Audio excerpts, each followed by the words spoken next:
There are a number of contradictions that the new communism is setting out to deal with in a way that's beyond the way these contradictions have been dealt with in past communist revolutions and socialist societies.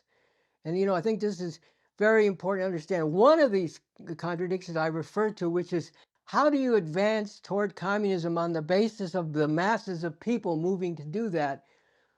through all the different contradictions and ebbs and flows of the process without, as I put it, metaphorically, putting guns at the backs of the mass of people and, in any case, force marching them to communism, which you cannot do and will not work and will actually lead to a revolt against you and will actually lead back to capitalism or feed the forces seeking to go back to capitalism. So that's one contradiction that the new communism is consciously setting out to deal with, or that I've set out to deal with in the new communism, which is actually leading masses of people through all the contradictions and difficulties to advance on the road to uprooting and overcoming all these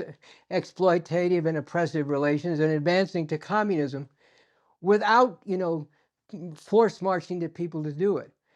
Or another way to put it is, how do you do that without turning out the lights intellectually and culturally? And that relates to another very profound contradiction of transforming the world in the direction of communism and transforming particular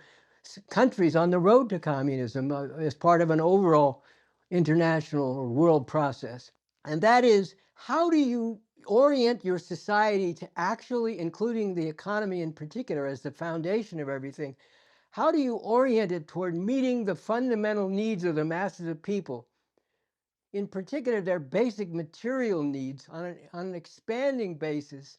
as well as their intellectual and cultural needs, without, once again, turning out the lights, without, not providing for or even suppressing intellectual and cultural ferment, dissent, and so on. This is another contradiction that the new communism is dealing with in a completely different way, on a completely different level